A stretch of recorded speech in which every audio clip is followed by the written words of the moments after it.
dan juga lingkungan sekitar. Untuk fasilitasnya kami ada plastisin, lidi, dan lingkungan sekitar.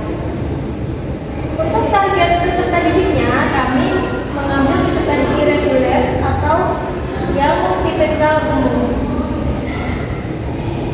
Untuk model pembelajarannya, di sini kami mengambil STEM atau Science, Technology, Engineering, dan Mathematics dengan model pembelajaran PJPN.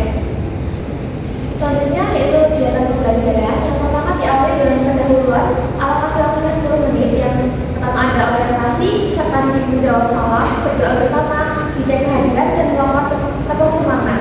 Kemudian ada apresiasi, peserta didik mengamati benda sekitar seperti cat, figura, dan penggaris. Kemudian diskusi tentang perbedaan bentuk, lalu guru menyampaikan tujuan pembelajaran. Selanjutnya yaitu kegiatan inti, alokasi waktunya 20 menit. Yang pertama penampilan pertanyaan mendasar, peserta didik mengamati benda nyata dan menjawab pertanyaan tentang bentuknya. Guru dan peserta didik mengidentifikasi jenis bangun datar dan ciri-cirinya. Kemudian yang kedua, merancang perencanaan produk.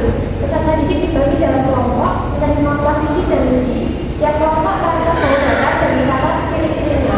Yang ketiga, menyusun jadwal pembuatan. Yang pertama, guru dan peserta didik menyusun jadwal proyek, kemudian tugas kelompok dibagi berdasarkan peran. Selanjutnya, melakukan keaktifan dan perkembangan proyek. Guru membimbing dan memantau proses kerja kelompok. Peserta didik menyusun bentuk dan mendeskripsikan bangun datar secara aktif. Selanjutnya, menguji hasil. Kelompok mendiskusikan dan mengevaluasi keakuratan hasil proyek. Guru memberikan masukan dan klarifikasi. Yang keenam, evaluasi pengalaman belajar. Setiap kelompok mempresentasikan hasil karyanya. Peserta didik lain memberikan tanggapan. Guru memberikan umpan balik dan penguatan konsep. Kemudian ada kegiatan penutup, alokasinya 10 menit. Peserta didik bertanya dan merangkum pembelajaran. Kemudian refleksi dan mengantar materi selanjutnya. Dan pembelajaran ditutup dengan doa dan salam. Baik, yang selanjutnya adalah kompetensi inti. Untuk yang pertama A itu ada capaian pembelajaran. Nah, di sini peserta didik dapat mengenal berbagai bangun datar seperti segitiga, segi empat, segi banyak, dan pindahan. Untuk yang B ada tujuan pembelajaran. Yang pertama ada melalui praktik langsung. Peserta didik dapat mengidentifikasi sifat berbagai bangun datar yang ada di sekitarnya dengan tepat. Yang kedua, melalui media plastisin dan lidi, peserta didik dapat merancang untuk berbagai bangun datar dengan baik. Dan yang ketiga, melalui presentasi peserta didik dapat menjelaskan secara lisan sifat-sifat berbagai bangun datar dengan baik. Untuk yang C, titik materi yaitu geometri. Untuk D, pemahaman bermakna. Nah, pada bab ini peserta didik diharapkan dapat mengenal berbagai bangun datar dan ciri-cirinya serta mampu menganalisis unsur-unsur yang terdapat pada bangun datar.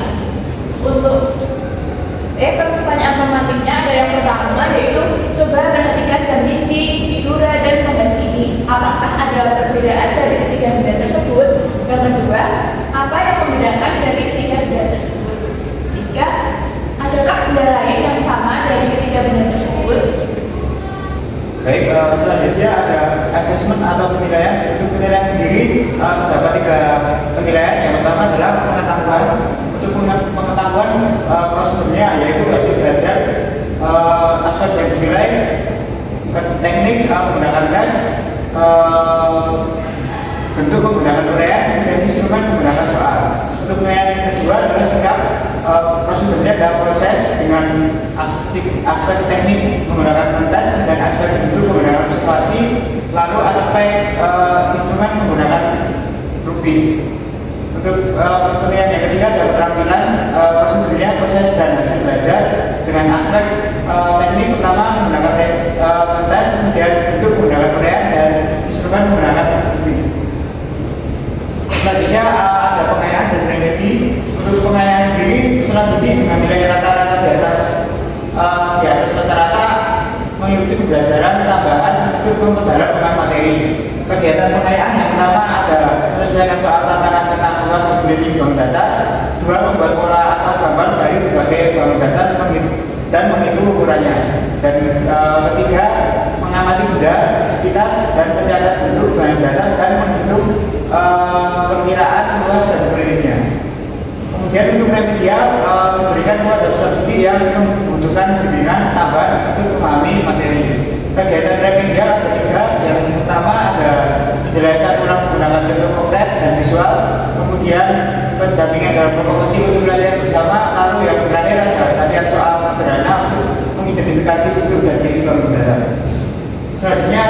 refleksi perusahaan titik.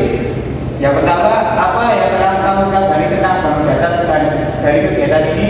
Kemudian, bagaimana dari proyek ini yang paling menarik bagi kamu dan mengapa? Kemudian yang ketiga, bagaimana cara kamu bekerja sama? Apakah ada tantangan dalam kerja kelompok? Dan yang keempat, apa saja dan sekitarnya yang memiliki bentuk bangun data? Dan yang terakhir, jika kamu bisa mengulang proyek ini, apa yang akan kamu lakukan dengan cara yang berbeda? Kemudian ada refleksi untuk guru.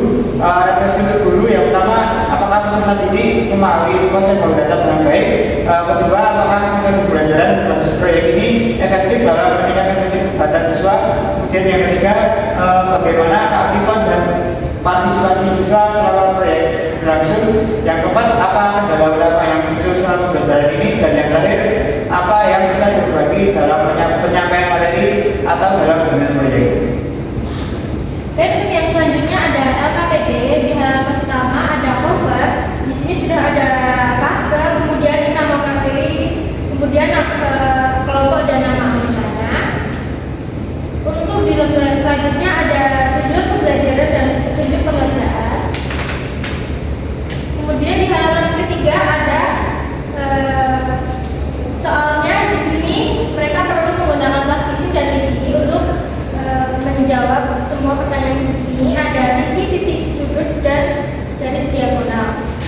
Untuk halaman terakhir, peserta didik diminta untuk merancang sebuah taman dengan kategori yang telah ditentukan. Baik, selanjutnya gambaran acara pengenalan bangun data. Yang pertama ada kata pengantar. Selanjutnya dilanjutkan dengan tujuan pembelajaran dan ada petunjuk belajar juga.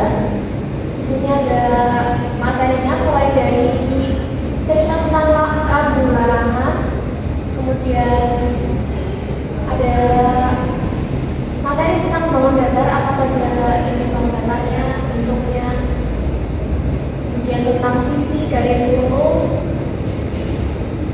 dan materi tentang kurva dan bentuk lengkung. Kemudian ada titik sudut. Di sini juga ada soal latihan berupa mengamati bentuk bangun datar, kemudian mengelompokkan bentuk-bentuknya. Dan yang terakhir ada glosari. Baik, selanjutnya ada media. Untuk media sendiri, medianya akan menggunakan lidi dan plastisin, di mana nanti siswa dapat membentuk bangun data menggunakan kedua bahan benda ini. Baik, untuk media, kami memilih media berupa plastisin dan lidi karena yang pertama, media ini mungkin dapat menarik perhatian siswa dengan warna-warninya, dan kemudian juga memperjelas siswa karena menggunakan media yang konkret. Untuk media, kami juga menggunakan media berupa PPT, di mana akan ada dengan tujuan pembelajaran yang melalui peserta didik dapat mengenal berbagai bangun data. Kedua, peserta didik dapat membedakan segi banyak dan bukan segi banyak. Dan ketiga, peserta didik dapat belajar ciri-ciri bangun data. Untuk isi dari PPT berupa seperti contoh-contoh benda, kemudian bangun jenis-jenis bangun data dan nama-namanya, lalu ada ciri-ciri bangun data juga, kemudian ada contoh-contoh juga.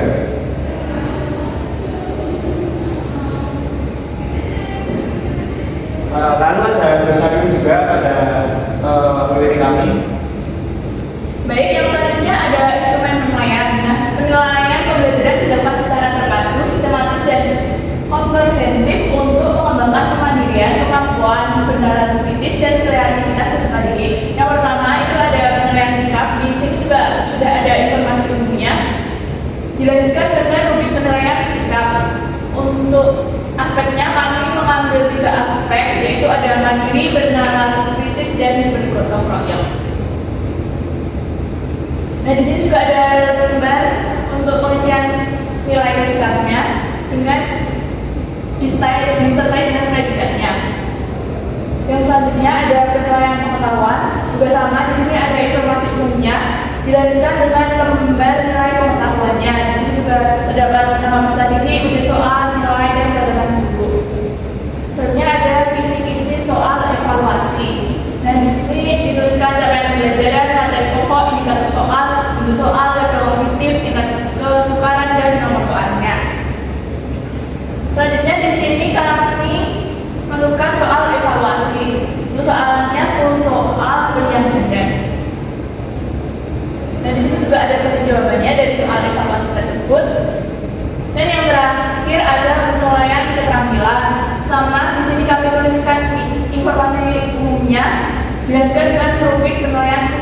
misalnya